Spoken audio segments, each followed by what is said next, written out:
Friday. Well, this is the way we got to kick it off, right? It's got to start with, hi, Pops. I don't know if I should say hi, kid, or just hi, D. You know, he used to, or was it G? G. Hi, G. D. Okay. D. Anyway, hi, Darren. Well, here we are. We're finally here. We've been talking about it forever, trying to launch a podcast of all the ridiculous things that we end up talking about over the phone, and we finally put it all together and carved out some time and made it happen today. I'm excited. On that, it's just for some context background. It's not atypical at all for Darren and I to spend 2 hours at a time on the phone. It's been as much as 4 hours. It has. It's kind of ridiculous. It is kind of ridiculous. But it's just like I think of something, he thinks of something, and it just keeps going. And oh, by the way, we're always throughout the entire time, we're all, okay, well, better let you go. And then, oh, wait, one more thing. That's how you end up getting to 4 hours later, right? We do have some common interests, mainly music. So we do. So what's going on, man? What's new? What have you been up to? Oh, well, I am recently retired. That is, you are since the end of April. All my later life, I worried about retirement because I didn't want to just sit around and do nothing. You sure dragged your feet with it. Proverbial rocking chair kind of retirement. And so just before I retired in December, a friend of mine who I've known for a long time, who's been in a classic rock band forever, called me and said, we're forming he wanted to form a smooth jazz group because he felt that was kind of coming on, and it'd give him an opportunity to get back to drums for one thing, because that's what he really likes to do, and he was playing bass for the classic rock band. But he asked me if I would consider joining the group as on the keyboard, and I was kind of blown away because it's my history of music. It's been very important in my life, but it's been very singular, just me. Not always, but most of it. So I've never had that opportunity before. Is what I'm really getting at. So that came about. I had already joined several years before a group called Old Time Fiddlers. Diametrically opposed genres, I suppose. Just playing guitar and singing occasionally with a song here and there. So I did have that. But the smooth jazz group threatened to occupy my entire day in spite of having work to do until I retired. So when I retired, I'm, if not full-time, close to it, just keeping up with things with that and the Old Time Fiddlers. So so that's new to me in general. What's new last week or so is something else, I guess. Yeah. Let's back up real quick to the retirement side. How long were you gainfully employed, so to speak, with that job? It was how long? Yeah, you can't really say job, and weirdly you can't even say company, because I started working at the Idaho National Engineering Laboratory.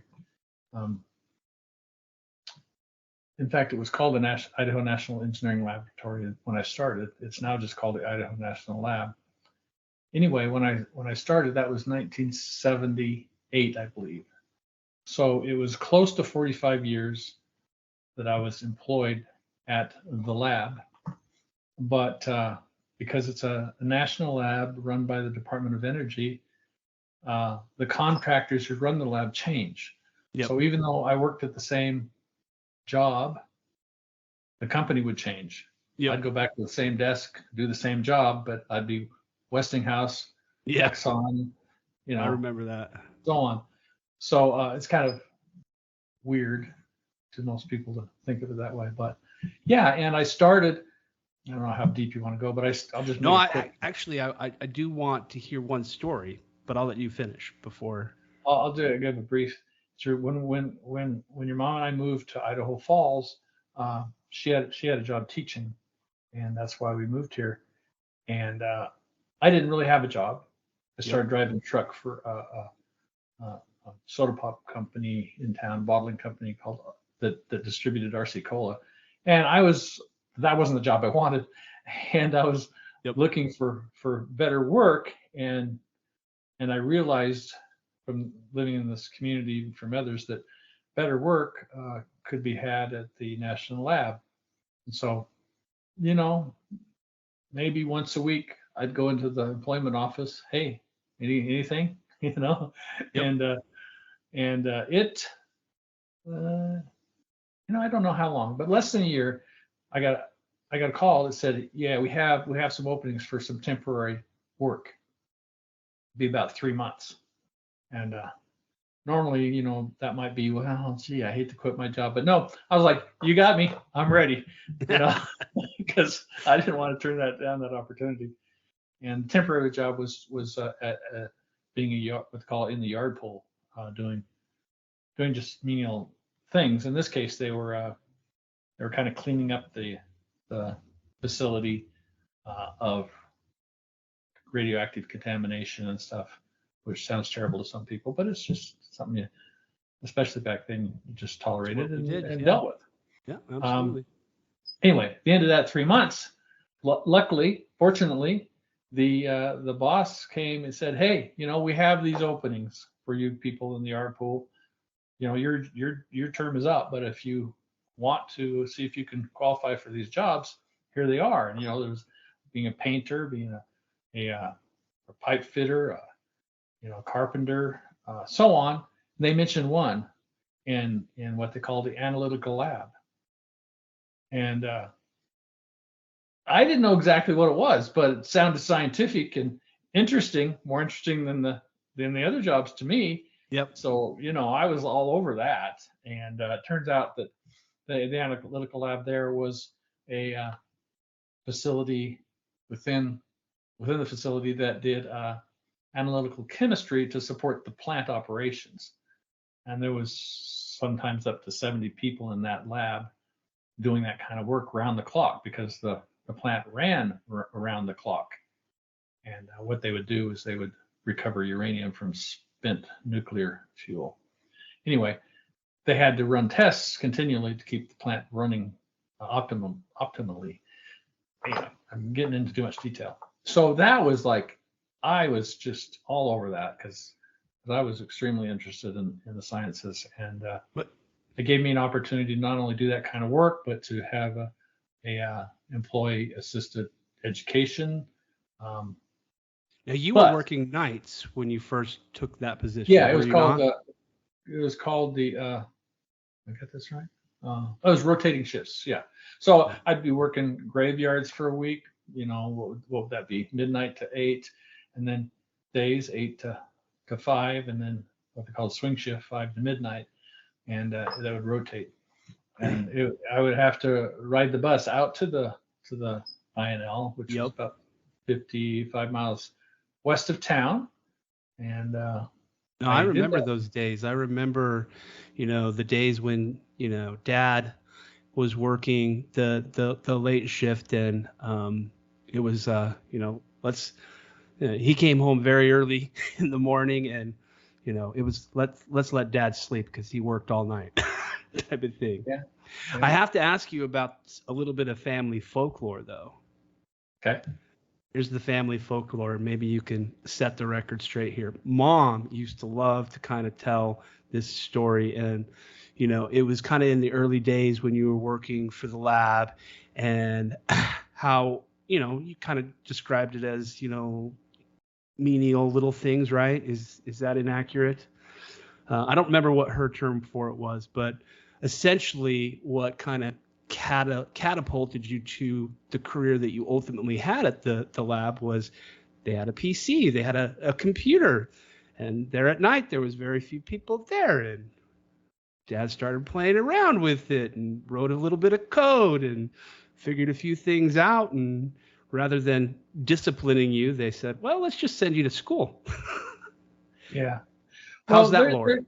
there's some truth to that. It sometimes gets a little uh, more creative than it should be. But when I started in the analytical laboratory, they had these were early days. These were like in the late 70s. People didn't have computers at their home. Right? It was just beginning to be a thing. And but we had these HP computers with a thermal printer on top. The screen was 32 characters, an LED screen, 32 characters wide, that would prompt you, and then you could type the answers in. In our case, we were typing in numbers that we'd acquired from whatever analytical experiment we were doing. We'd get the results and type them into that, and then the thermal printer would print out a sheet, and we'd rip it off and attach it to our worksheet and hand it in and say, hey, there's the results. But obviously behind the scenes, somewhere in the guts of that computer, was a program that did the calculations and so on. In fact, depending on which analysis you were running, whether it was a fluoride or an acid or there's lots of different kinds of experiments. They had this little metal box you could open up and pull out a cassette tape and put it in the computer to load the program. Yeah. And this was all very new to me. I had no experience with computers, but I was totally fascinated from day one. And, Oh, wait, let me ask you. So it was your job to kind of interact with that. with that HP desktop unit, Yeah. which were very expensive. I don't remember the price. They're not even sure I can remember the model, but there were big units. Yep. This much on top was the thermal printer, and this thing down here, they were separated. You could just buy this part if you want, or you could buy the thermal printer and spend a lot more money. Anyway, where was I going with that? They were expensive, and that was how you did the work, and that was a little bit new to the lab. I just happened to come in fairly recent after they acquired these things. They used to use other sort of weird calculators to get the results. Yep. But this was a lot more self-contained. It asks you questions, you answer it, prints something off, and you do it. So yeah, we were supposed to use those for that. Later, they decided to upgrade things once again and get a mini.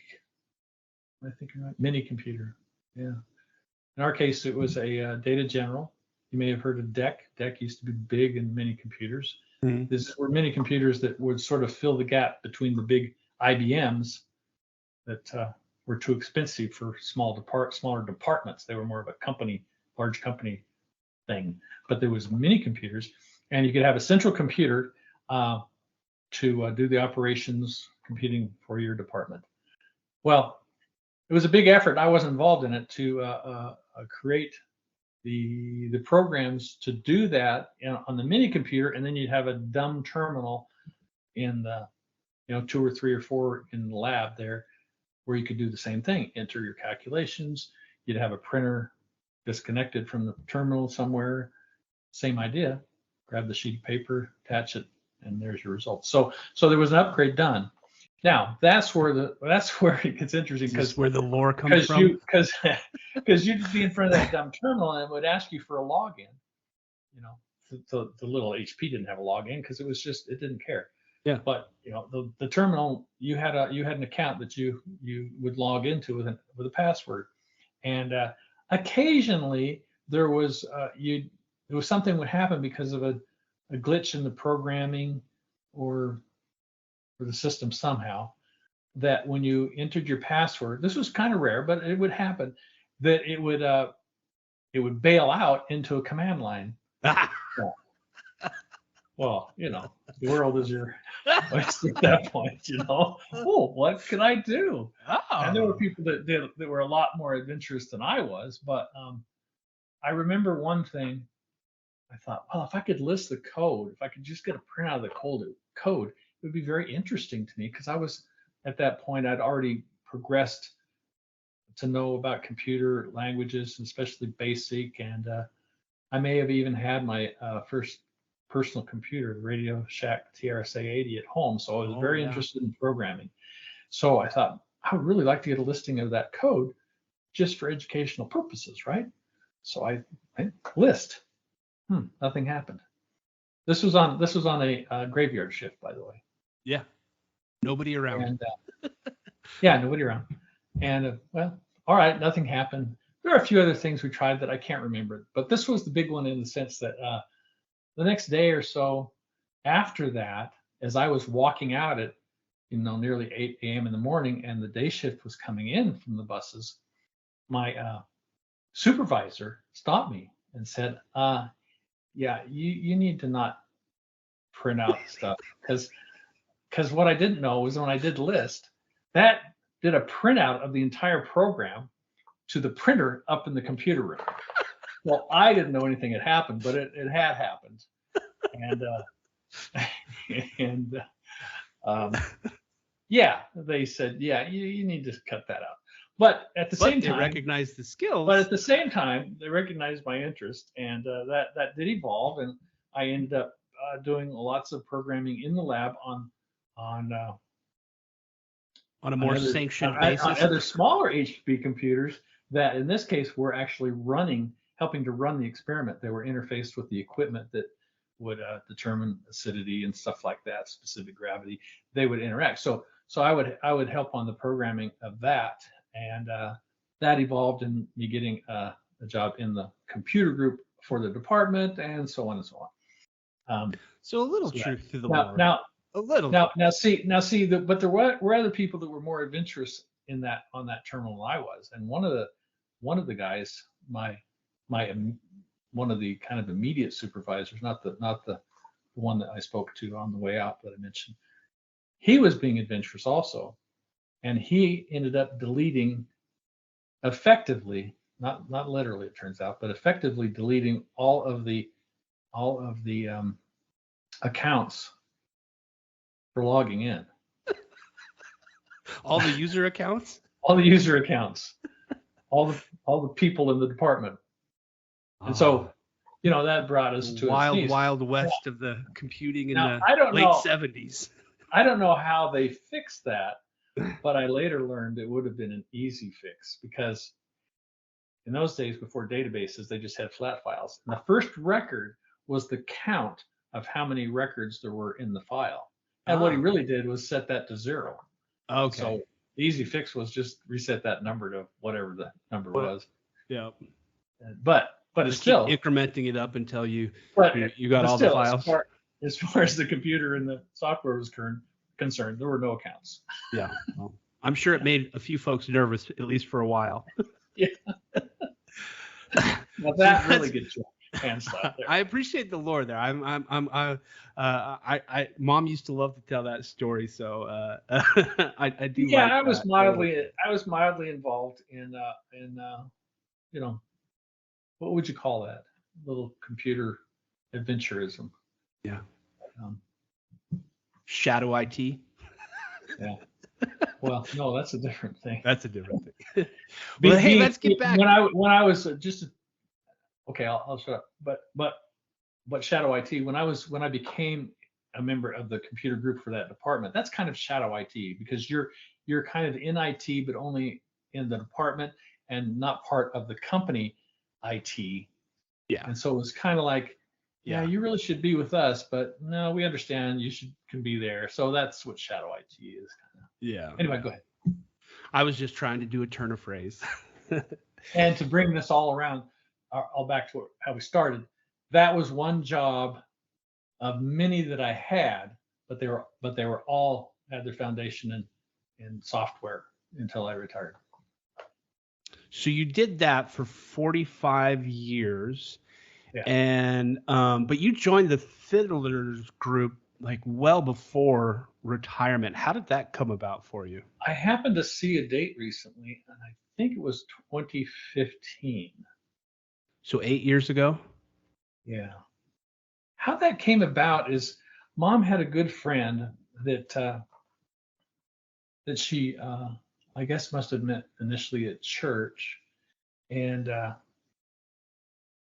she was a single widow, and she played the fiddle, and so they had talked about her involvement with the Old Time Fiddler group, and I was interested because I thought, oh man, that would be fun to just be able to play guitar and be part of a group, because I Yeah. just really never got the opportunity for any length of time, and then be a little thing, hey, let's get a choir together, or let's do let's do a talent night, one night thing, So, but there was nothing of any length that I was ever involved in.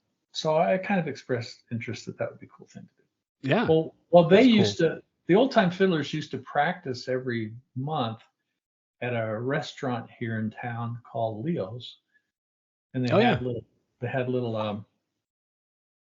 rooms that were separate from the rest of the restaurant, for group parties, but Yep. they allowed us to use one of the rooms monthly to rehearse it, and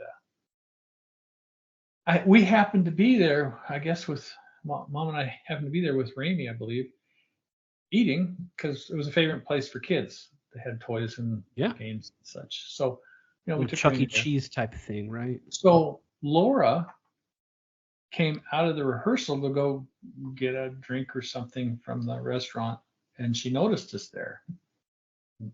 Knowing my interest, she says, "Come on in." I said, "Oh, sure, I guess." So I just went into the room, and I was just amazed. They had a big circle with people with their fiddles and guitars and mandolins and banjos, and You crashed the party. this is well, no. I'm just I kidding. was, believe me, I'm I just was kidding. just such a rookie. I was just anyway. Somebody said, somebody that had a banjo also had a guitar. It says, "Here, use my guitar and play along." And I'm going, "Wow, this is cool." And it was fun to follow. I knew enough to be able to watch what chords people were playing, so I could follow along, and it was Yeah. just fun. Yeah. That was it. I joined, and And what kind of music do they mainly play? They play like kind of old time, kind of country and western type of pieces. old time country, like Hank Williams, all right, Hank Williams, Yeah. The senior. Merle Haggard maybe, and There was a Merle Haggard. I heard a Merle Haggard piece when I last saw you guys. okay, yeah, but I mean, and bluegrass. Yeah, bluegrass. I took an interest in a guy named Mac Wiseman, and my first number was one that he did.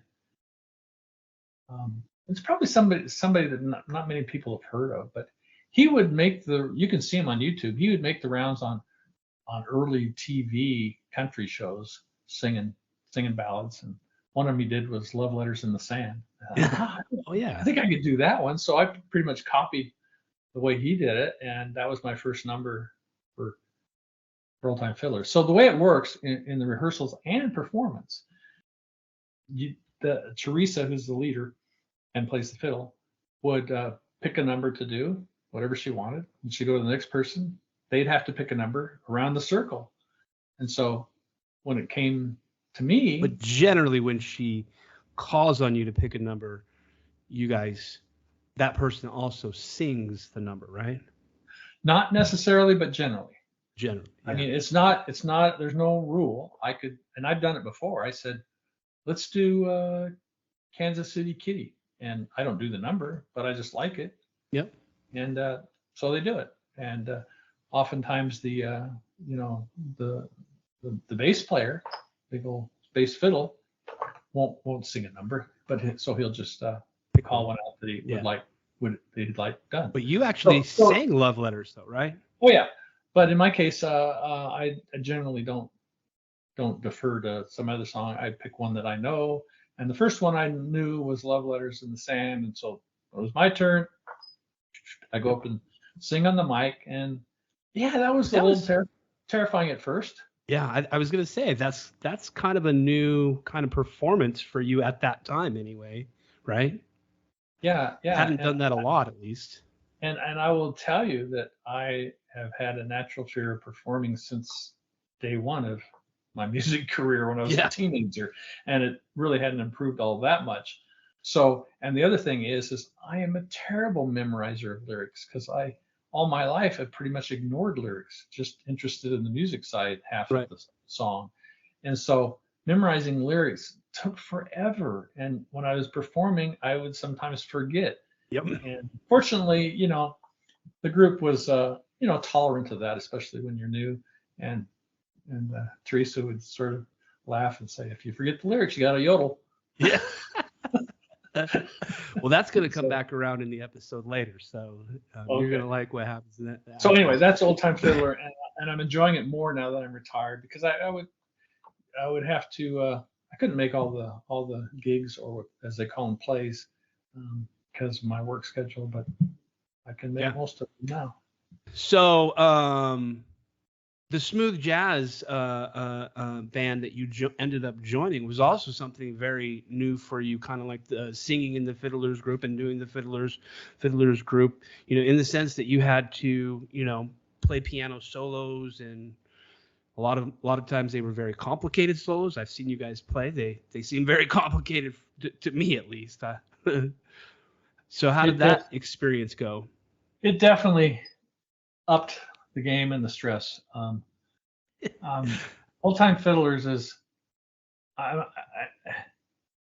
don't want to say easy, but more comfortable, even though it does require for me, because it just doesn't necessarily come all that natural.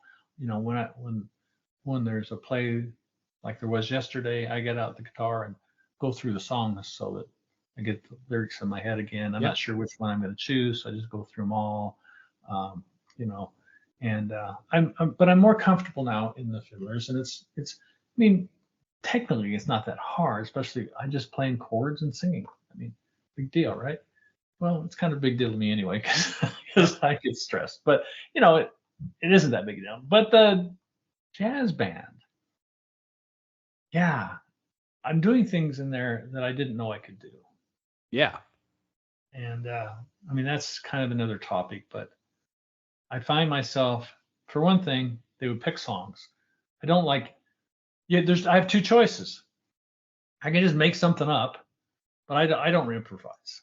I've been a sight reader all my life, and I've just gone that road. Some people sight read, some people play without it. Yep. And some people sight read and evolve and eventually memorize so they don't need it. Others just never need it in the first place. I've always kind of relied on it. There's a little bit of a memorization, but it's more of I need the sheet music to trigger it, not reading it note for note, but it's there. Kind of as a reminder, right? I don't play without it. So that said, when they pick a new song, I have to go find the song on YouTube, listen to it painstakingly. It takes hours, and transcribe what I want to play. Yep. And for me, that means transcribing means notating it in notation software, printing it out, and putting the page in front of me on the keyboard.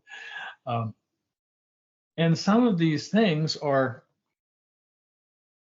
I don't know, this one's probably not the most difficult, but some of these things are, there's a lot to them. Yeah. And straighten up and fly right. Yeah. I mean, there's others that are more serious, but even this one, may not look bad, but that tempo there is 160. That's cooking. Playing at that speed, I just didn't think I could do it. I mean, and this is one I've done recently, and so, but inevitably the same thing happens.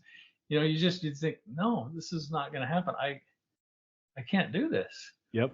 But you know what they teach you? You play it at a slow tempo. Yep. You work your way up gradually. Oh, now I can do it. Yeah.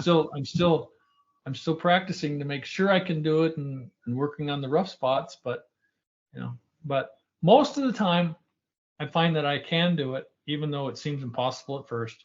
There are a few times where I take one little bar or something and say, you know what? I don't want to spend my life figuring that one out. I'll just write something a little simpler. A little simpler. It doesn't have to be, you know, Right. not jarring. You know, I realize that the audience is not going to care. So you don't want to Yeah. you don't want to spend too much time trying to cover things perfectly.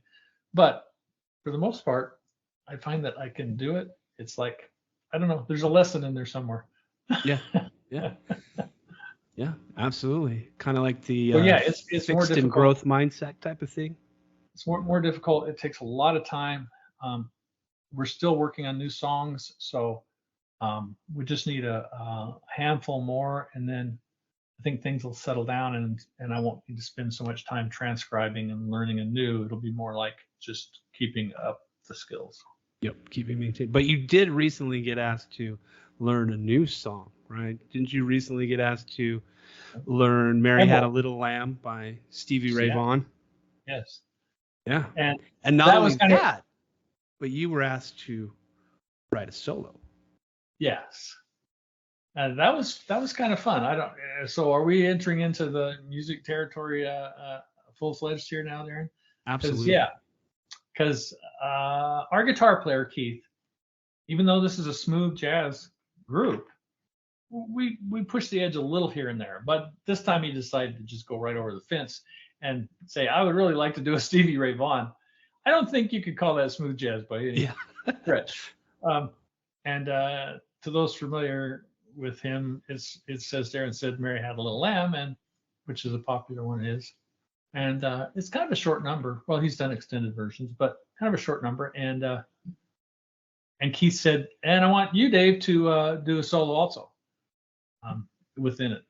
So I didn't turn down the challenge, but it took me a while to think how I don't improvise.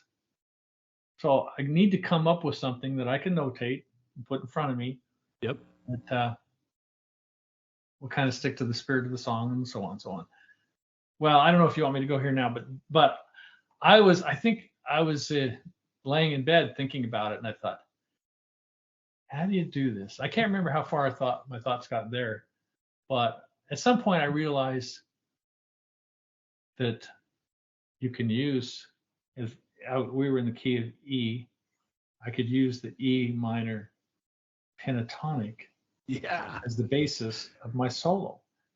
And this is something that's probably should have occurred to, well, probably occurs to real pianists all the time, but I've never really got into the modes and the pentatonics like guitar players do. Oh yeah, you're speaking my language now.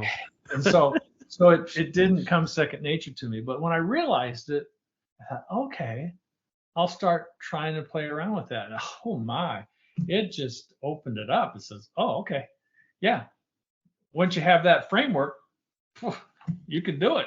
Yep. But if you don't have that, don't stumble upon it. It's like, yeah, this just doesn't sound right. It's just there's Yep. certain notes. There's certain notes you can't play and expect it to sound good.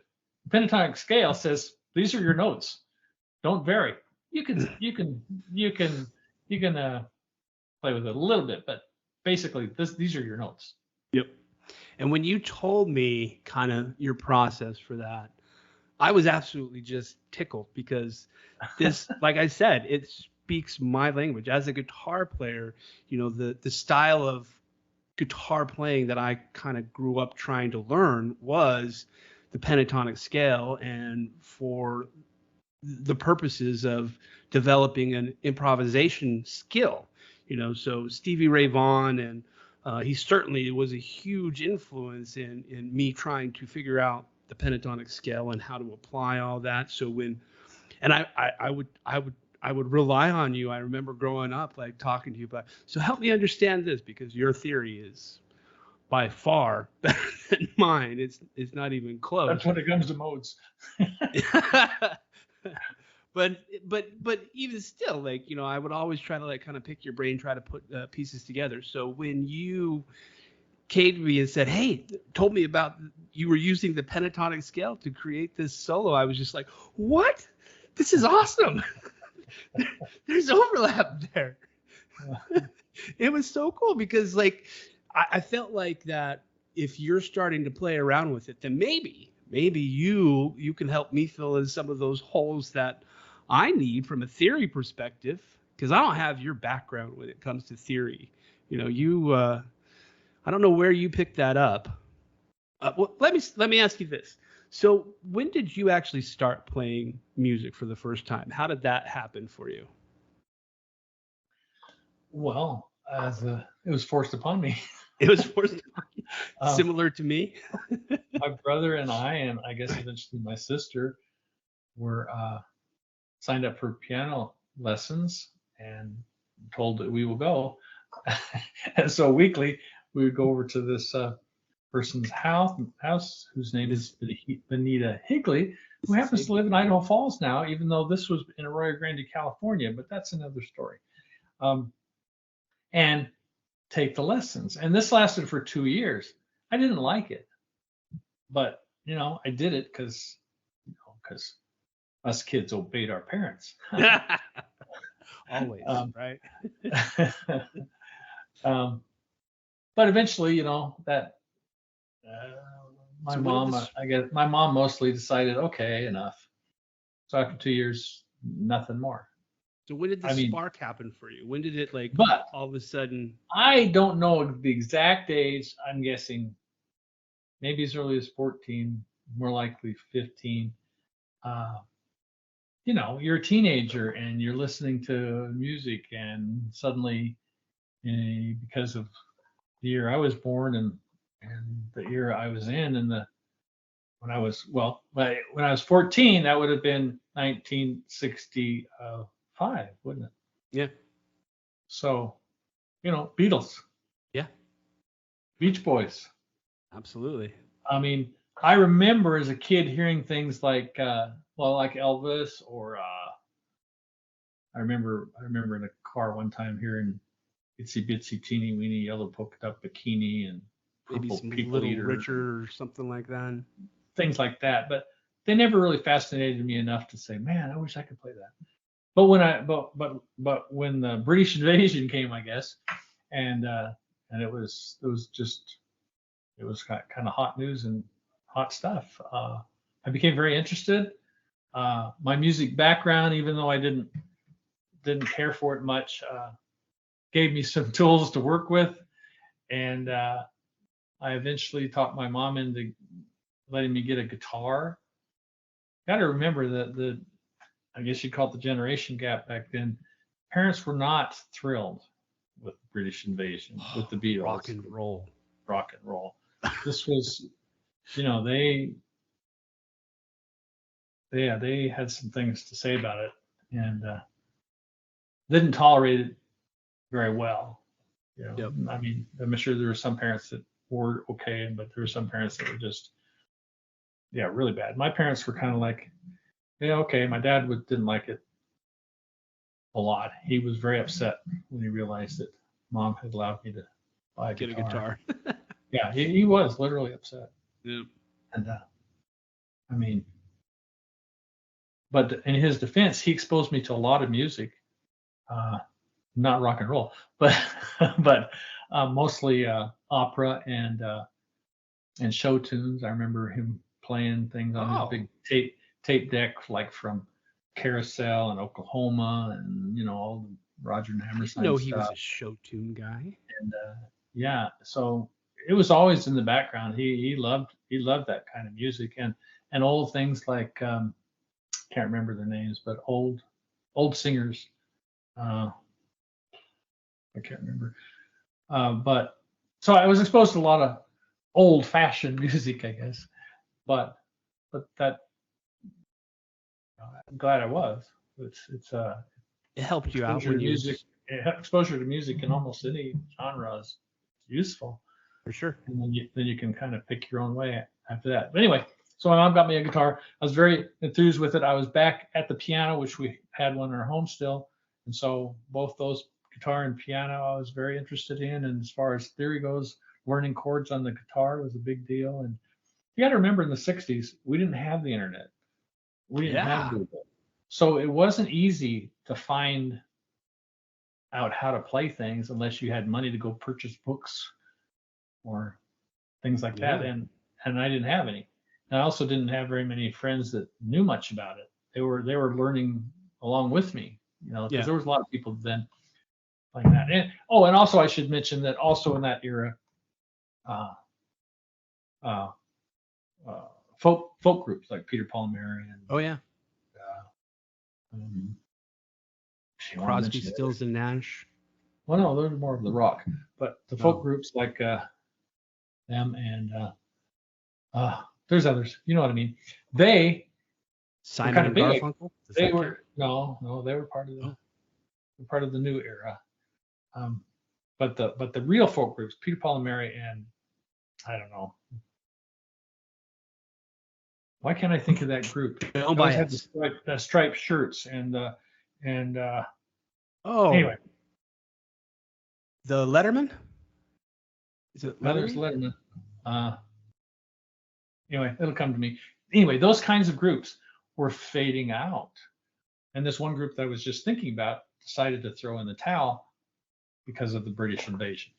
The music trend changed. And so those folk groups that were very popular just faded out. A lot of them did. To make way for the British music invasion. Now, even so, it was the British invasion.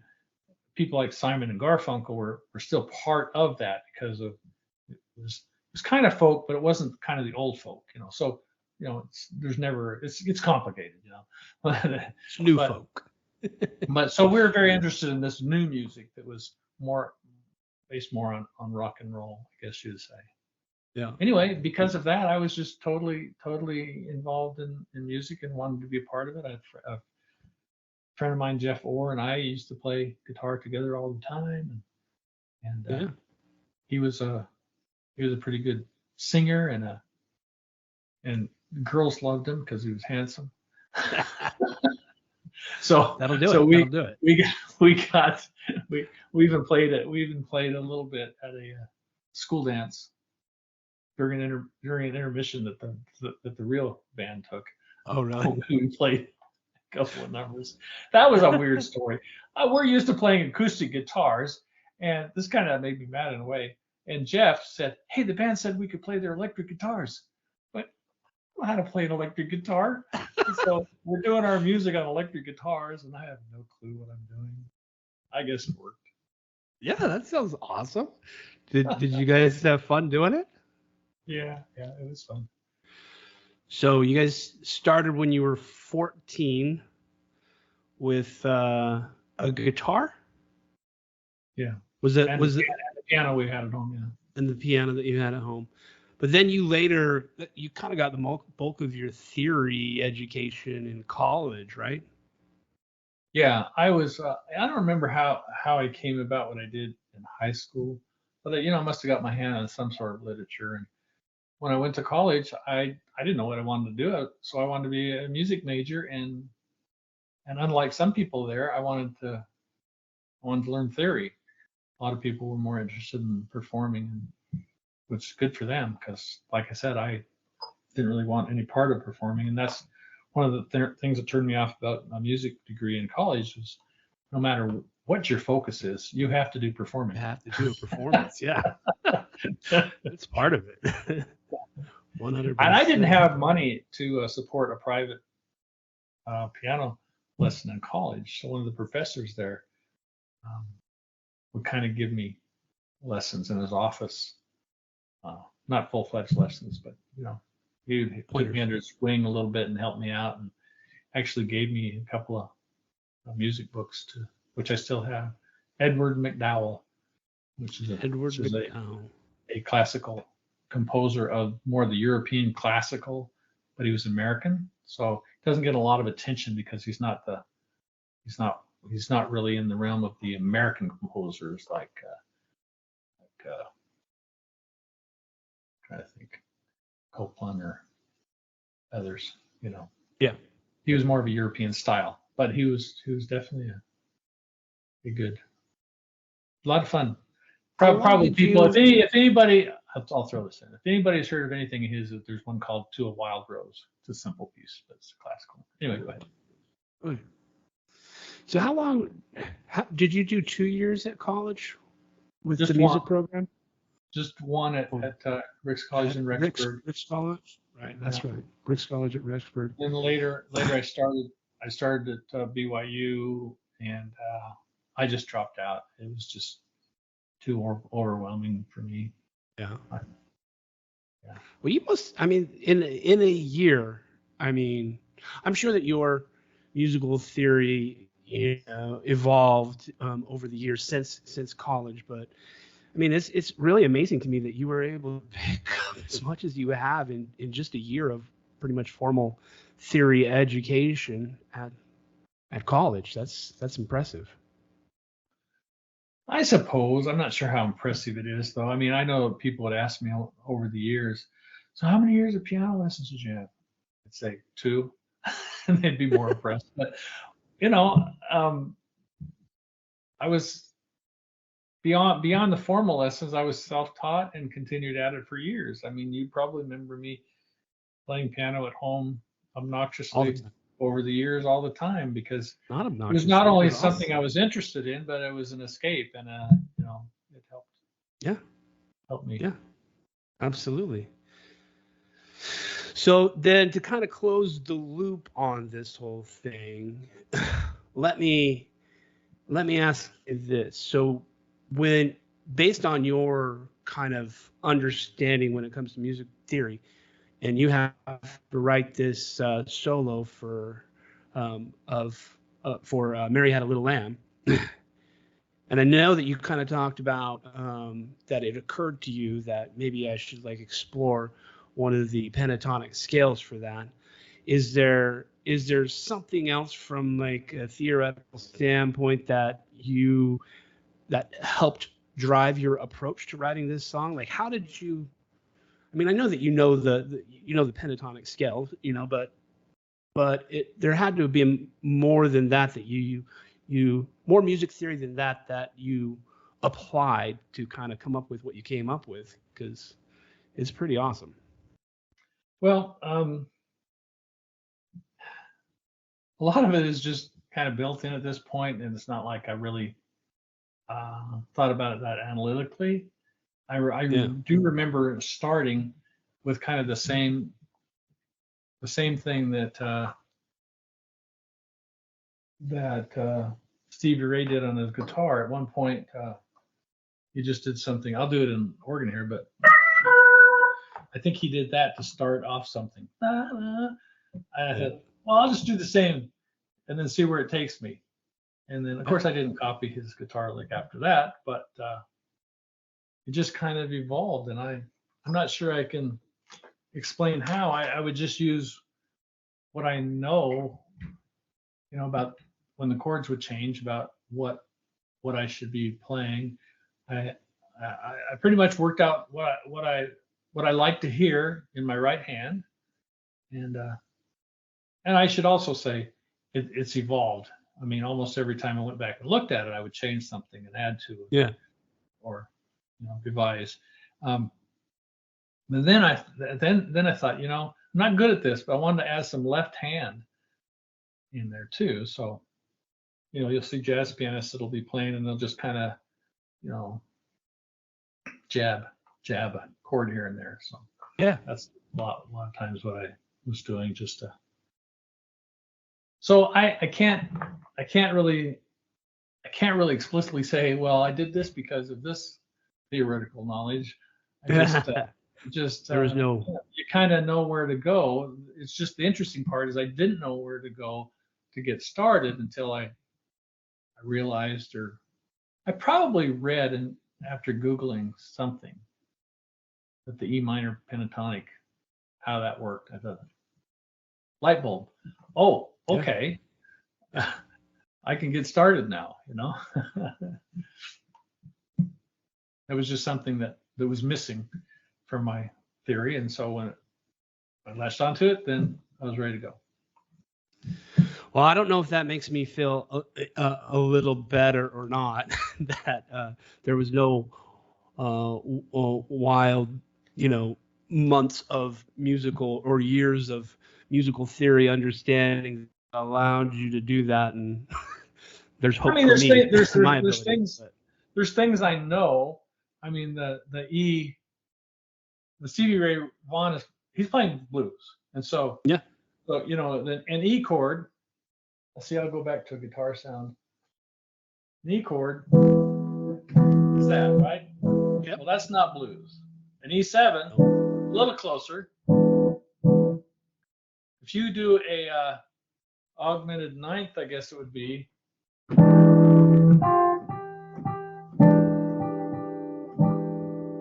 Then you're starting to sound like Stevie Ray. Bluesy. So, Yeah. I just naturally knew that those are the kind of jabs I would do in the left hand.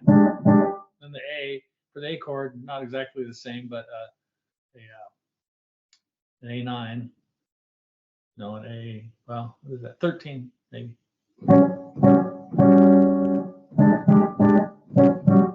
So how much of it is experience and musical theory background, and how much of it is just relying on your ear, right? Like listening to what works and what doesn't work, and trial and error, kind of figuring it out, and how much of it is based on. How do you separate that out? I mean, Because for me, it's all ear. One sure. builds upon the other. You recognize something by your ear, and you says, "Oh yeah, that makes sense for what I know here." And just But a lot of the things that I end up a lot of times when I'm transcribing and listening, it'll occur to me, oh, I know what that is because I've heard it before, and I know from theory what it is. I'm not nearly as good at that as a lot of people are, for sure, but but it just sort of builds, and pretty soon you hear something, and then when you finally realize what it is, the next time you hear it, oh, I know what that is. Yeah. See, I think the difference is that, mine is like 100% by ear. I mean, I shouldn't say 100%. I know a little bit about, chord construction and some modes and scales and things like that. But when I'm actually writing something, like oftentimes I'll pick a chord and I won't even be able to tell you what chord it is. It's just like that piece in Red River Blues that had that kind of like little red bone feel to it that I wrote. Like, I have no idea what chord that is. I just found something that sounded good together. That's interesting to me because I couldn't. I mean, that's just totally bonkers to me. I could never do that, even if I found a chord that I just liked but didn't know what it is. I'd be figuring out what it is. I would have to know because that's just my side. I need to know the theory and what's going on there. But I do appreciate musicians who do that. It's like, that's cool. So what was your first? When did you get started? Were you was it guitar first of all? No, it was piano. It was piano lessons from Mrs. Higley, the same one that you were forced to take piano lessons from. We were, as kids, were all thrown into those forced piano lessons, right? Right. And I hate them. Yeah, you have to experience the same thing we do. Exactly. What comes around goes around, right? But then I remember I really wanted to play the saxophone. And in fifth grade, that's right. In fifth grade, they had a music program, and I wasn't able to take band until you got to sixth grade. I think I could have it backwards, but it doesn't matter. Whatever grade it was, I really wanted to get into the music program, and I specifically wanted to play the saxophone. But the year before, I couldn't get into the band, but I could take violin. So I took a year of violin to kind of get my.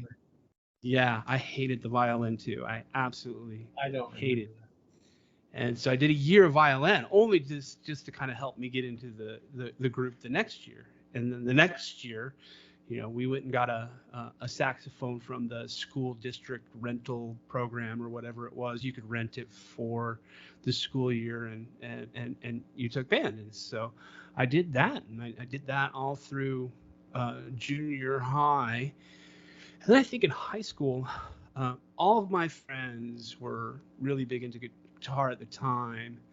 All of them were, it was all Metallica, it was all Megadeth, it was all kind of heavy metal music. But, my friends were playing guitar, and so I started playing guitar. You had a guitar around the house, and so I just kind of Those were started acoustic. using That was yours. an acoustic Yeah, guitar. it was an acoustic guitar, and later I ended up buying an electric guitar. But really, um, that's where my guitar uh, uh, education started from. Was kind of So I'm in high curious school. about this um, because we do have guitar in common. I don't play sax. Um, did But you you, when played you the start? clarinet. That was just goofing off. It wasn't really it. I didn't really play. Um, so when you started playing guitar, were you just playing some chords, or were you just going after the licks from day one? Probably chords. You would show me some things. You had some Oh, chord books, and you would show me some chord shapes. But then I would learn things from my friends, and so it would be like, I remember Nirvana was really popular in high school, and so, Guitar World magazine, which all my friends had, would have tablature in there, and I was like, oh, great, tablature. I mean, I could read music because of saxophone, but not as it applied to the guitar. I had no idea what what the notes of the fretboard were at the time, and it didn't matter to me because I had tablature. It was just a number and a string. So yeah. yeah, I would start learning that, and then they would show me some things, learning some Metallica songs or whatever it was. And but my musical taste kind of evolved because I wasn't really huge into heavy metal. All my friends were, but then I discovered classic rock. I discovered like Led Zeppelin and the Doors, and I I I I was in that rabbit hole for years with the guitar. So When did you get into Clapton? after the classic rock phase, I got heavily into the blues. I was into Clapton, from the Cream standpoint, but um, because Cream was an awesome band, but I didn't know everything kind of about the blues of the ages. I wasn't a huge Rolling Stones fan, but I loved the Beatles. Um, so the Beatles were huge for me from that classic rock. The Doors were huge. Led Zeppelin was obviously huge. But after that, it kind of evolved into discovering kind of where the British invasion music was came from, and it, it was it came from American blues, right? It came from Muddy Yeah. Waters. It came from John Lee Hooker, and I was like, oh my gosh, all this came from here, and so that took me down a whole different rabbit hole. Had to go find all those original blues artists, and blues has really been kind of a huge impact ever since. And Clapton has, I mean, I don't think it's any surprise that Clapton has a huge influence. Was greatly influenced by those blues musicians, and he does kind of tribute albums that he's released over the years, like From the Cradle, which it was just him covering all of these old bands like Stormy Monday and like things like that. And when I heard Clapton play it, it had a completely different feel to it that I think resonated more than some of the originals in some cases. But I think that's really where it came from. Yeah. Well, I really Yeah, loved it when you would play Clapton on acoustic guitar.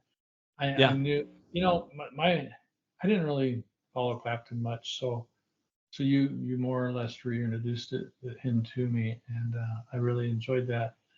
Um, my music experience took me through the Beatles. When the Beatles disbanded, that's about the same time I started kind of losing interest in pop music, and and because of going to college and other things, I was getting interested in classical stuff, and I used to love to just read the the symphony score as they played it. Like, it just fascinated me watching all Yeah. those notes go by and seeing if I could keep up with them. And so I sort of got out of the pop scene, and I really don't. I've heard music from the 70s and following, but I just never took much interest in it. It's funny if we play kind of like there's games where they play a little bit of a song and you Yeah. can see if you know it. Well, Brenda can beat me all the time, even in my own, even in the 70s and even in the 60s a lot of times, because she's a person who grew up listening to the music in her car and or pop music in her car and so on, and I just didn't. I'd be finding that the channel that played classical and stuff. So I sort of missed out on the later pop music, and so it was interesting when you started playing Clapton and others. That was like, yeah, he's pretty good. Yeah, I mean, that's interesting though too, because I ended up, that same thing happened to me. In the '90s, I was in high school, and I was probably, I mean, popular music I was aware of, but once I hit kind of that blues phase where I was more interested in, some of the older original blues artists. Uh, I kind of started diverging away from that pop music. So there's a whole section probably starting in the late '90s, 2000s that I, I mean, I know the songs because they were on the radio, they were played a lot, but I couldn't tell you who did it. And, it was never really a huge influence on me at that time just because I wasn't into it. Right. So, yeah, it's kind of strange. But you are right. I completely forgot. In the '90s, Clapton released that Unplugged album. So he had the unplugged version of Layla. He had that Tears in Heaven song, Sign.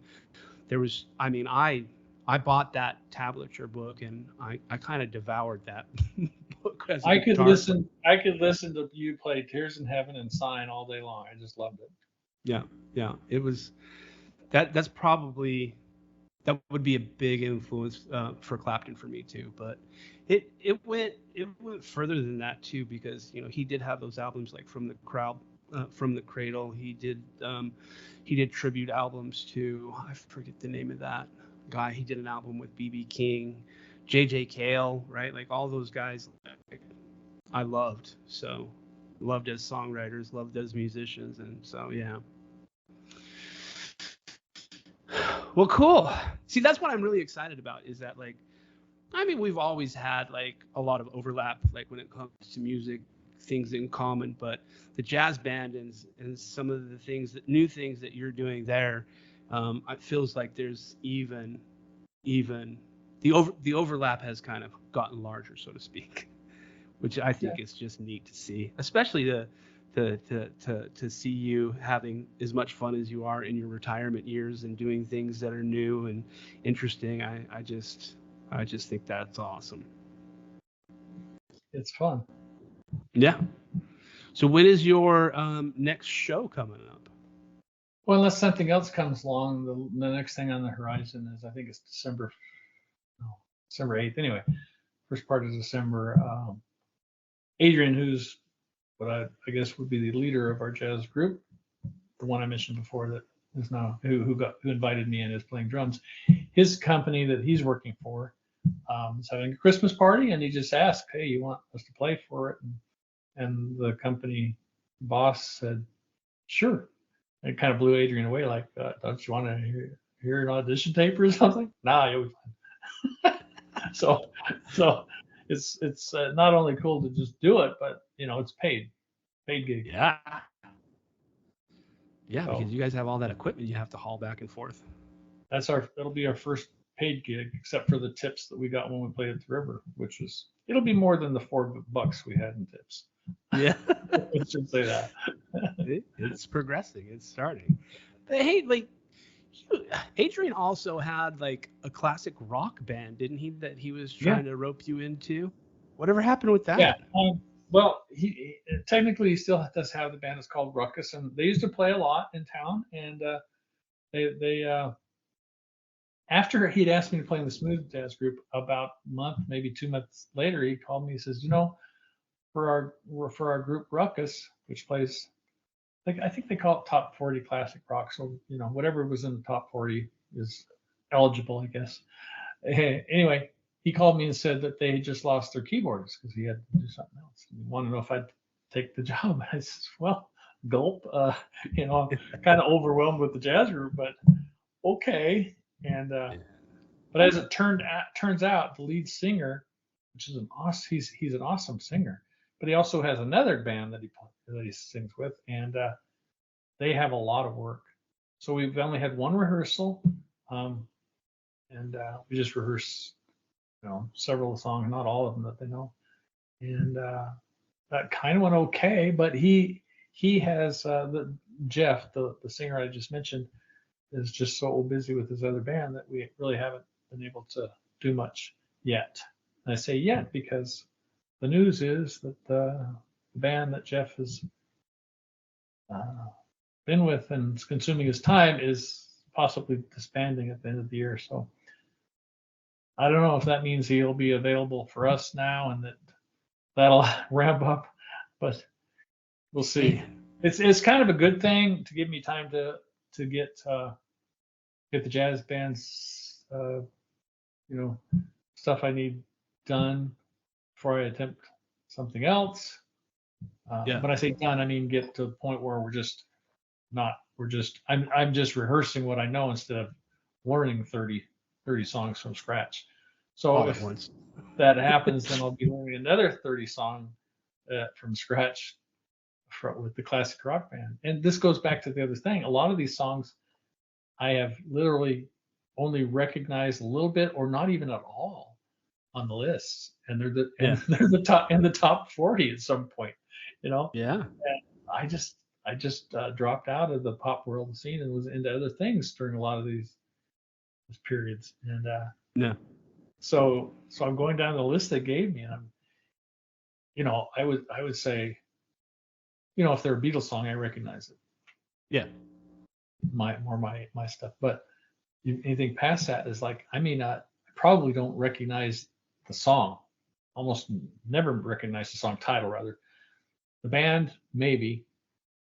So fortunately, there's YouTube, and I can go listen, and I'll say, yeah, oh yeah, I think I've heard that before, but none of it's really familiar. I'm not, so it's kind of a funny position to be in. Well, you're going to be it sounds like you're starting to be a very well sought after musician. You're going to be potentially in 3 bands here pretty soon. I listened to us play I listened to the YouTube video of us playing. It may have been the video that you shot where we played Song for My Father. One of my favorites. I thought, and I was a little apprehensive listening to it. I thought, oh man, this is going to be bad. But it wasn't that bad. No, I mean, there were a few problems, but not that the normal person would notice. No. Average listener, I should say. There's a wow factor to that song. Like it is a good song. For what you're doing on the piano. There's a definite wow factor. Like people are gonna listen to it and be like, "Wow, the piano player's good." Kind of scared me because when we first came up with the set list, it's like number 1, and it's the singer. It's not a song. I mean, there's no words to it, so the singer has nothing to do. It's pretty much all me. The first song or the first song. Yeah. You're up. Oh wow. Well, I guess get this over with anyway. Don't have to worry about it after this. No, it was awesome. Well, guess what time it is now, Pops? Yeah, it's we may have to make this a 2-part, part 1 and a part 2. But yeah, let's go ahead. It's time for Stump Pops. Let's this see is if the part of the show where we. So like the whole point of this show is I'm always been amazed throughout my life how much weird knowledge facts that you have in your brain, like that it's still there. Like you don't seem to forget anything. It's just locked away in a vault. So this is my opportunity to try to see if we can, stump Pops and break the vault. There's lots I don't know, but yeah, it's fun. So this is the way it's gonna work. Better get caffeinated here. Yeah, you better get some caffeine in you. So this is the way it's gonna work. I have 4 categories for you. we'll have you pick one of the categories that you feel, you know, best at, and I'll ask a question, and we'll see if you can rattle off the correct answer.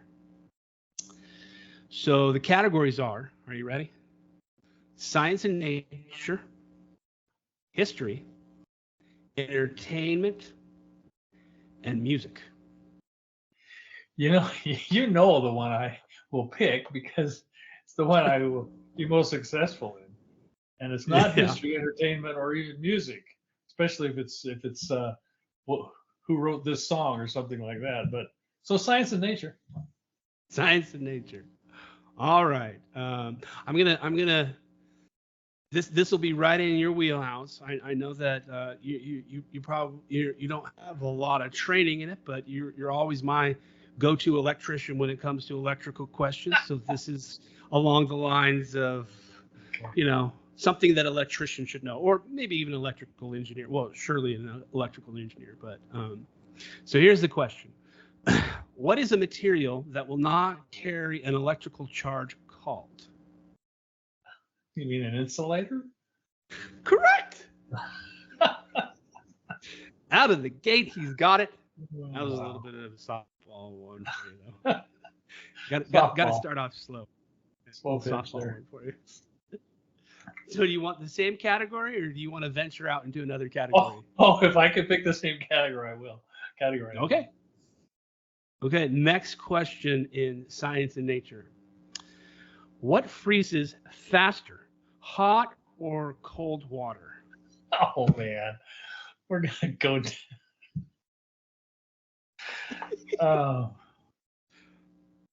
Cold water. We stump No, pops. this is, yeah, I've seen these kind of things on YouTube before. Yeah, hot water, but I can't remember the deal on that one, but It's supposedly called I can't even pronounce the word. It starts with an M and then it has a P. So Mpemba effect, something like that. Mpemba effect. I had no idea on this one either, by the way. So I we were will both I will stumped. I will contest that one until I read more about it. I've heard it's supposed to, but I've always thought of it as being um, if not a myth, under certain conditions or something. Sort Yeah. of thing. Well, I mean, it surprised me because I even remember one of Newton's laws from my physics class. That law of heating and cooling, which doesn't seem like that would apply. But I'm no physicist, so I don't know. Do you want the same category? There's one Keep more going. in this category. Keep going. If this is Jeopardy, we'll go down right to the end. All right. What does DNA stand for? Ooh, nice question. I know, probably nucleic acid, ooh, did I get 2/3? Yeah, I would say. Well, you at least got 50% of it.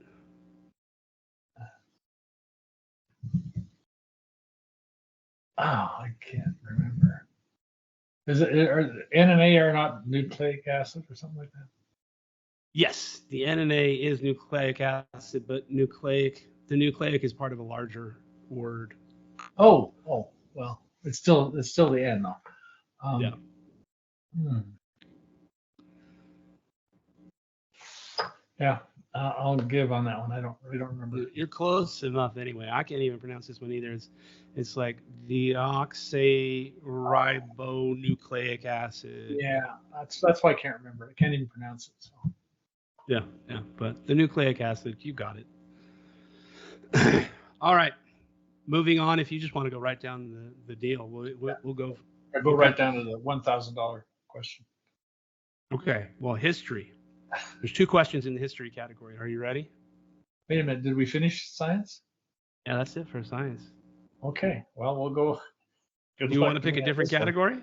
No, we'll just get it over with. Well, here's your little soft toss. Are you ready? Geronimo Yes. was a leader of what Native American tribe? Uh,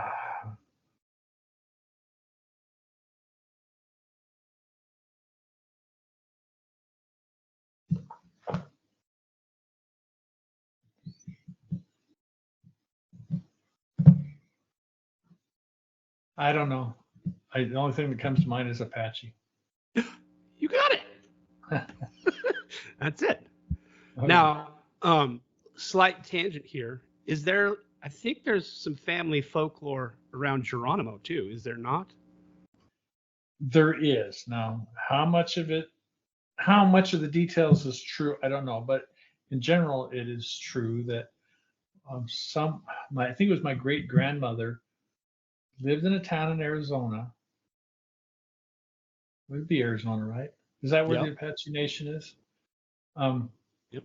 uh, and they had a store in the town for their family. And she was a little girl at this time with blonde hair. And Yep. occasionally Geronimo, if it was in fact Geronimo, but some chief would come through the town and would need to buy supplies or get supplies at that store, but wouldn't deal with anybody except the girl with the golden hair. That's a So cool story.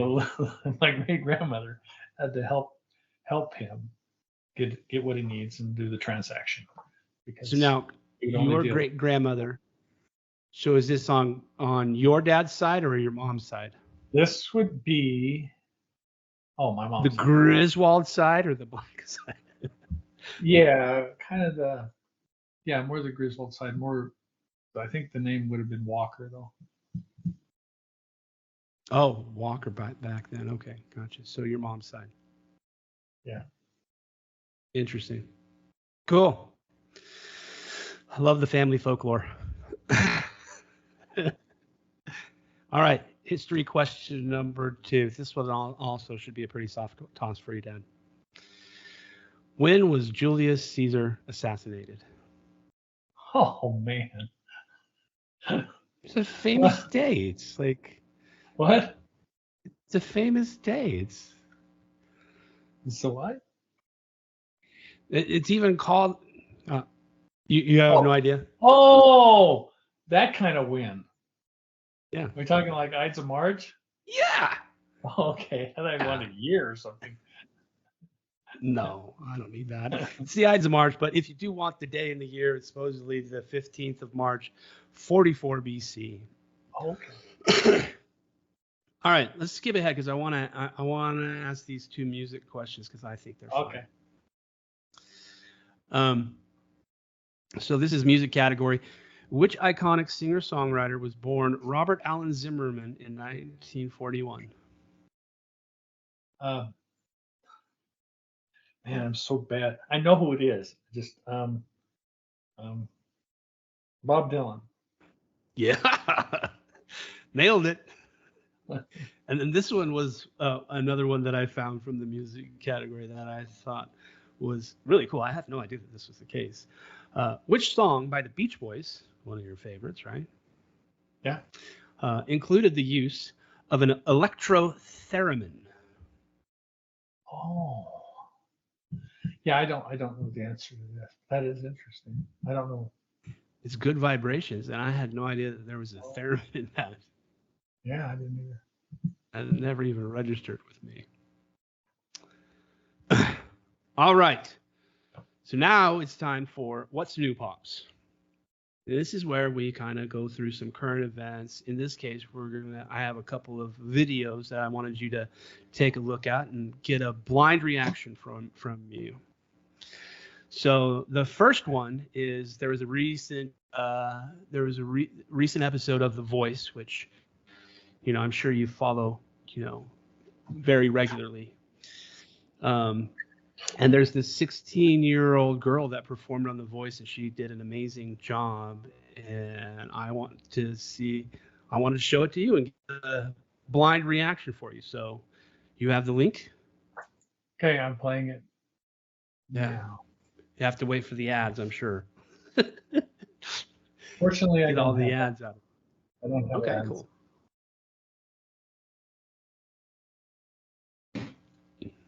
Wow.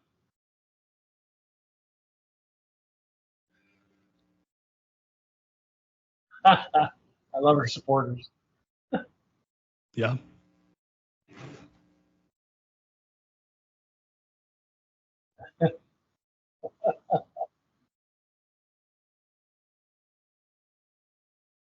Oh, nice yodeling. That caused somebody to push that button, push the yodeling. Oh yeah. Oh yeah. The other person. Okay, they're all four in. They're all four in. Yeah, she's good. That Not yodeling. only sings well, but she's quite the entertainer. You gotta listen to the whole thing though, because the yodeling just absolutely blew my mind. Like, I don't even know this song. Like, I don't even know if No, it's a I've never cover. heard of this song before. Yeah, Good song. the song's a cool song. Yeah, I Here like she this. goes. Yodel it.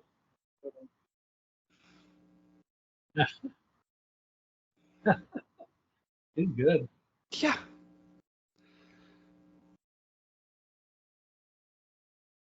Very good. As good as anyone I've heard yodeling. yeah. It was. It popped up on my feed a day or two ago, and I've Okay. watched it I, a few times. okay. I stopped it, but yeah, wow. I do not listen to The Voice. I know. Maybe I should. Uh, and it wasn't what I expected. But I have always, if there's one genre that is like no thanks all my life, it's been country. I will listen to classical. I will listen to opera. I will listen to avant-garde. Uh, the country, no thanks. But that's Yeah. changed since I've been with the fiddlers because yes, it's simple three-chord music often, but but it's still entertaining, Yeah. because people are just darn good at it. Yeah. I mean, I just surprised that it took me so long to realize that. She was amazing. And there's singers like that in country music that are just amazing. And there's guitarists in country music they'll blow you away. Oh yeah. Ted Atkins, obviously, Yeah. and Glenn Campbell. I was surprised in my later Yeah. years to realize I thought he was just you know just a silly guy on TV Yep. that made silly songs. But oh my gosh, he could play. And of Yep. course, we all know about the wrecking crew these days that he was a part of. Yep. Just amazing that the talent that's out there is truly. I mean, it'll make you humble and some make you want to give up sometimes. Yeah. I'll tell this story briefly. One of my jazz piano heroes is Oscar Peterson, who Yep. passed away a few years ago, and he learned a lot of his style from Art Tatum. But just an incredible pianist, just like Art Tatum was. When Oscar Peterson was younger and like in high school, you know, he had abilities and he wasn't afraid to use them to wow everybody at high school. Yep. And then his dad said, "Hey, listen to this," and put on a record of Art Tatum, and that put Oscar Peterson in a slump. He decided to give up piano. Like, you know, what's the point? I could never be that good. It's like What a shame that would have been. it's just like, and it took months, and then finally he just decided to give it a try anyway. And if there's anybody, I mean, in my mind, I'm sure there's other people have other opinions, but in my mind, if there's anyone that was as good or as close to good as Art Tatum, it's Oscar Peterson. I would agree. Yeah, I could listen to him. He and a lot of other people that I've just never had the opportunity to see live, and they keep dying before I have the chance. It's just like I sure wish I could have seen live, but Yeah. fortunately, there's YouTube these days. Fortunately, and there's a lot of Oscar Peterson on YouTube, and Yeah. it's really impressive to watch. That guy was incredible. Yeah. It'll discourage you if you're not careful. Speaking of discouraging you, if you happen, I know you're not a drummer, but I know there's a lot of drummers that are very discouraged by the next clip that I brought for you to blind react to, because it's pretty wild. You don't have to listen to the whole video, but it won't take long for you to get a sense of Okay. this guy's virtuosity. I'll start it right now. Okay. It says, what you are about to see are the tales of a young man and his right hand. Don't read it. So there's going to be a lot of people that probably listen to it that have seen this drummer before, but I thought he was literally going to be one-handed. He just chooses to use only one hand. Yep. No, he's just using one hand. Wow. He's pretty impressive. Fascinating. I'm fascinated. Anyway. His name is El Estapareo. I probably butchered the heck out of that one.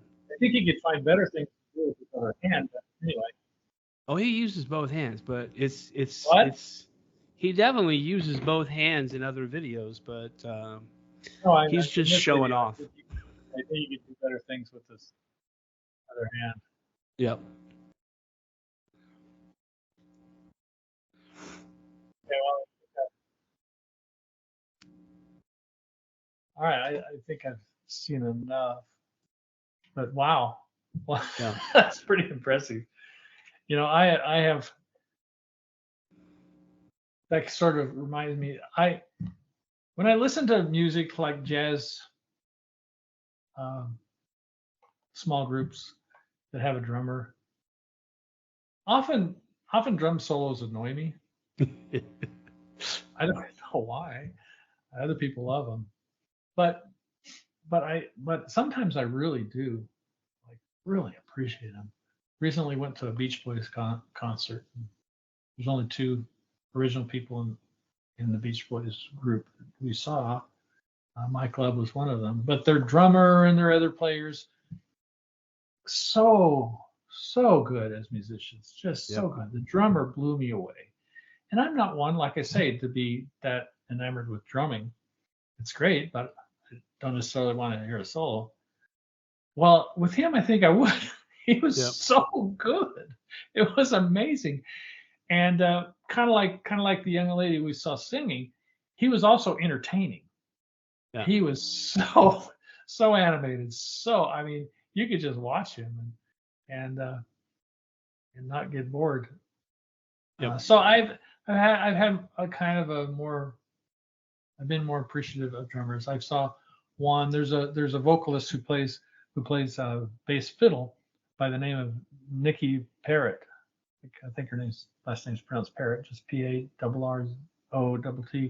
She's from Australia, and she sings jazz and plays the bass fiddle at the same time. And her trio that she has was an outstanding pianist. Oh, I love to hear him play, and a drummer. This drummer, to see him, I mean, he's grandpa. I mean, not like the guy I just saw that was some sort of rocker drummer. He's like, you can tell he didn't look extreme. He just looked like grandpa that you'd see at McDonald's or something. Yep. But man, was he good. Holy cow. He was just so good. And I'm not saying getting crazy on the drums, just good. I don't know how else to, just on, Yep. But one song she did, there was a drum solo, and he just rocked it. But at one time, and you almost couldn't tell in the YouTube. I had to go back and look. But one time he was playing and hit it, and the drumstick in his right hand fell out of his hand. Yeah. So he just kept playing with one hand, bent down, picked it up, and carried on. It's like, oh man.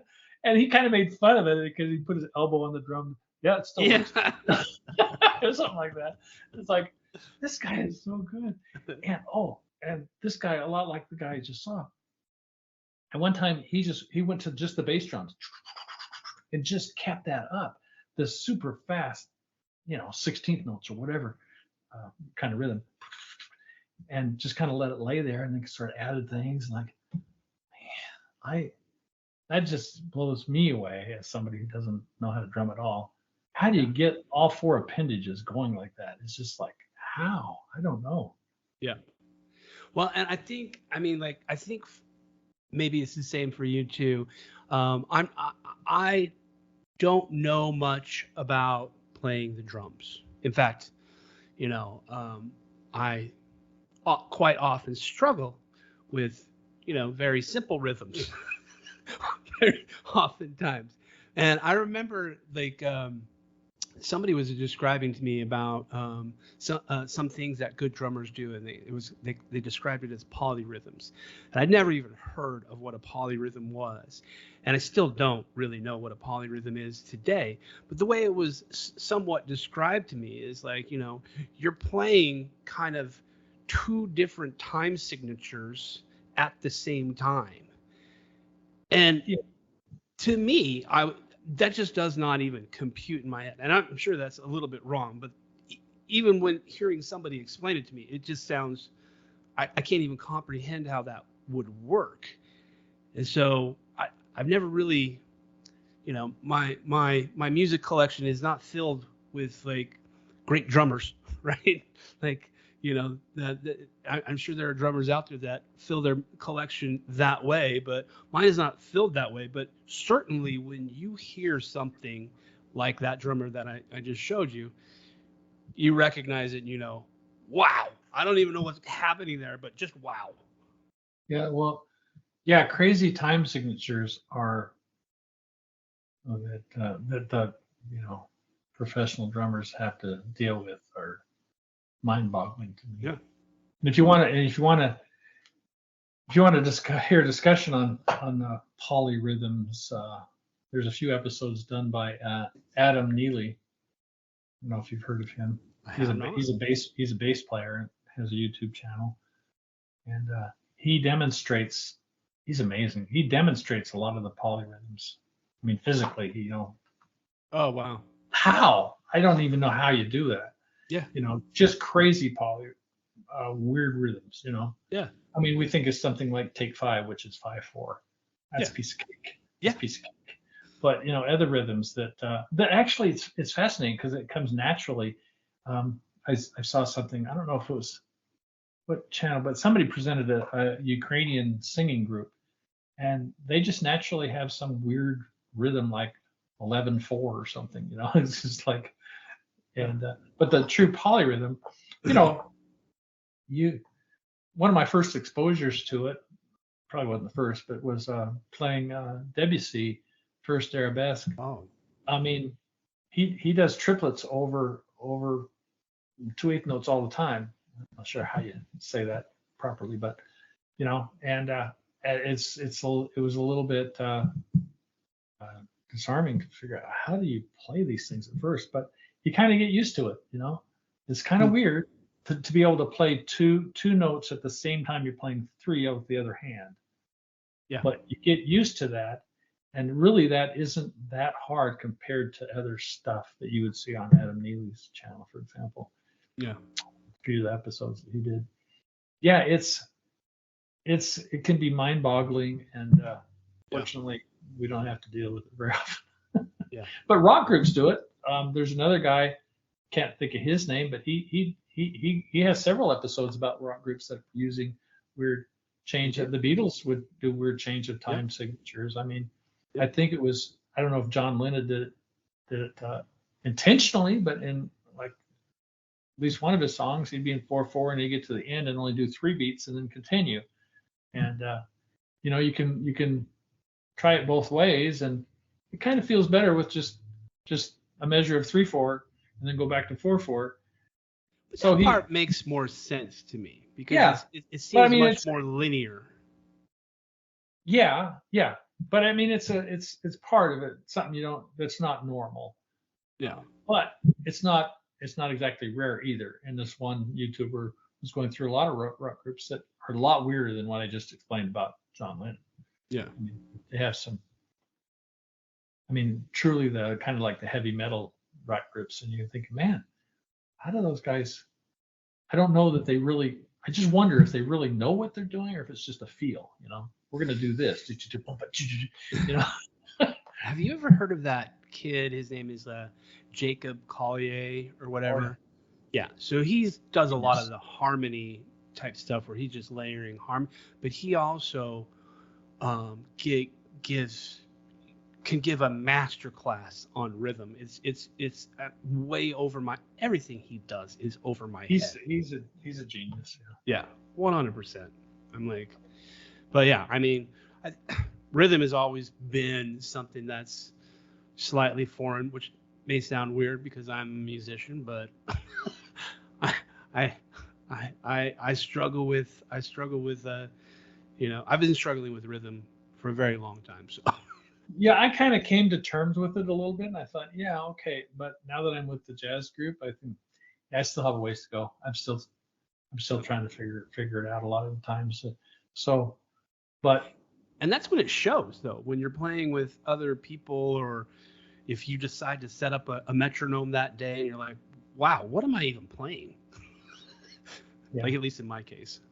I really tried to, from watching other people, their advice about how to learn things is like, you just have to, some things are hard. You just have to do them. Yep. Like I was telling you before privately that, I decided I need to start verbally counting as I play. Yep. And I really, really, really, really didn't want to do that because I can't. At least that's what I would say. Because it's hard. It's hard. But like a lot of things, it's hard because you haven't learned to do it yet. So true. That's so when I started doing it, started being able to, and it's still not totally comfortable, but the point is, if you do it because then you get better at your timing. I unfortunately, it's one of the things I really struggle with the jazz group. I mean, I have a drummer usually right next to me, but I have a hard time hearing, what beat we're on. Yep. Me too. Sometimes it just sounds like, and I don't hear a, which would help. Yep. And so a lot of the times what really helps is the bass player. Especially if they have a walking bass or something. Yeah. And it's like, oh, okay. But that doesn't often happen. Yep. I feel you there. I absolutely do. It's and the other struggle I have is I practice at home with a YouTube video that I'm trying to cover. I think, okay, I got it. Then you go to practice. Hey, the other guys don't sound like that. So it's like a whole new environment. Yep. Where are the cues I'm used to? Well, they're not there because they play it differently. They're not copying it precisely, and they shouldn't have to. But so I learn it one way. I got to learn it another way for practice, or at least get used to it. Yep. No, I had years ago. I got it in my head that I wanted to. I was going to learn this Eric Clapton piece called "Key to the Highway," and I was going to learn it really good with all of the solo work that Eric Clapton does. And so, I practiced at home. I practiced with the music, even went as far as to like create like a MIDI track that really just was essentially a backing track that I could play. That didn't have any of the rest of the band. Didn't have Clapton to rely on, and I would practice that at home and was feeling pretty confident. I thought, okay, I think I can do this. And they had an open mic night one night, and so I packed up my guitar and showed up, and they said, hey, do you want to play? And I was like, yeah, absolutely. And so I got up there, and you have the drummer, you have the bassist, and another guitar player, and they were like, okay, well, what do you want to play? And I was like, well, I'm going to play Key to the Highway. And they're like, well, we don't know that song. And I was like, yeah, I know you don't know that song, but it's really just a simple 1-4-5 blues piece, right? Like just a 12-bar blues. So I didn't think there would be any issues there. There were issues. The rest of the band didn't have issues. But there were issues. But there were issues. I figured out really quickly that playing at home against a MIDI track, against a backing track, is not the same as playing with a group, and it was a pretty big lesson for me. And what was the difference? What did it come down to? I couldn't find between the bass player and the difference I think is I made the MIDI track. I made the backing track. So I knew exactly what I was listening for. I knew exactly what to expect. These are live musicians that have never played this song before, but they understand like what a 12-bar blues is, and all the cues were different for me, right? Like it just didn't. I didn't know exact. I got lost in the rhythm. Like they were marching ahead and they were doing fine. They play together every night, so I imagine they're used to it. But I got lost. It was not the same. And you were playing what? So Eric Clapton's song. I know. I mean, what instrument were you playing? Electric guitar. Just okay. No. So I mean, did you hear chord changes and stuff like that, or? No. I couldn't really hear the chord changes, and I think that's the difference is that I didn't learn the solo to the beat, right? Like for me, it becomes trying to fit it into like a frame, and if I practice that enough in a laboratory environment, so to speak, I can do it, but I can't do it out in the wild unless I know exactly what notes go across each beat, right? I didn't learn it that way. I just learned it by trying to mimic. So that really gets at the soul of I guess playing live is you just have to feel it, and that's kind of the downside of sight reading a little bit. It's better if you can just listen, feel it, play accordingly. Yep. That sounds silly. Yeah, of course you should play that way, but it's not necessarily easy, especially if you come from just playing at home. Yeah. Yep. I mean, if you don't have any practice playing with a group, playing live, right, like in that scenario, it's really hard to duplicate that environment. I guess is what it comes down to. You can do the MIDI track, you can get a backing track, you can get a metronome, but until you have that experience and are able to get comfortable, and those things are good, metronome and the backing track, those things are good, but they just don't get you all the way. It's true. Yeah, it's very true. At least been my experience. All right. Well, it's been fun. Well, fun. Bye, maybe Pops. We'll do it again. Maybe we'll do it again sometime. Bye, Pops.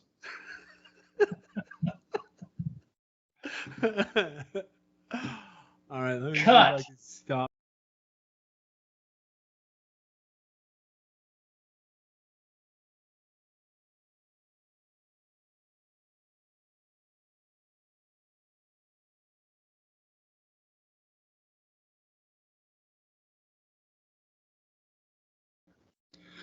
Yeah. So now we come to the last segment. You might want to save these for another episode because we're gonna be doing a 3-hour thing here if we keep going. Should we I want to save these. Cut this last part and save it for another episode of High Pops? Yeah, I think so because well, this is going to be at least a 2-parter anyway. I think unless you want a 2-hour plus podcast. Well, we started probably a half an hour late, so it is coming up on a couple hours. Well, according to Teams, we're at 2 hours and 22 minutes. Yeah, but we started the recording 30 minutes into the Teams deal. Just FYI. I follow you now. Okay. But it's not a big deal. I think you're right. We should We're cut getting it. close to 2 hours. So Yeah. We should cut it. So how do we end the High Pops podcast? How do we wrap this up, Dad? Well, let's do this. I'm going to share the podcast music. Okay. And then we can have our listeners, who will be, probably hundreds or thousands, tell us if they like it or not for Perfect. Okay, so let me share my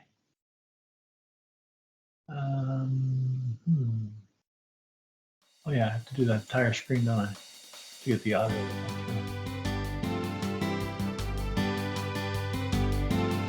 Okay, I should be sharing my screen. See it yet? I do see it. I see my ugly mug. Okay, here we go. Give it a listen. Vote yay or nay.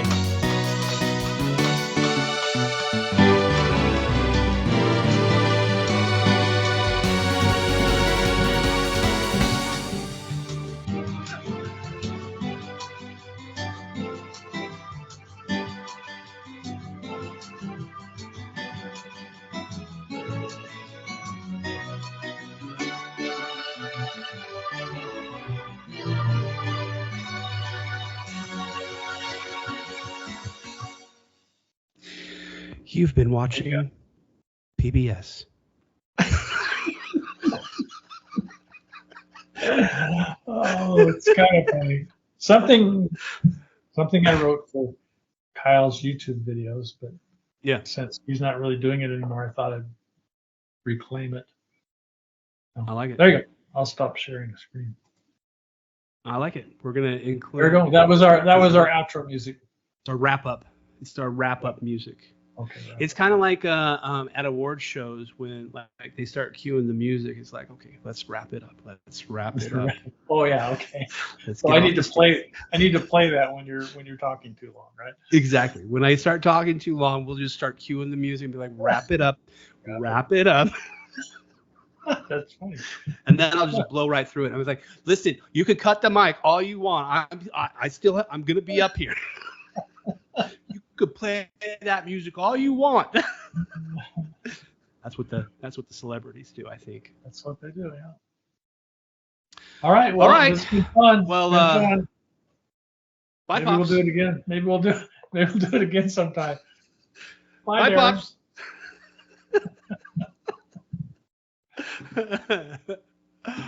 All right, let me see if I can stop this recording. There it goes.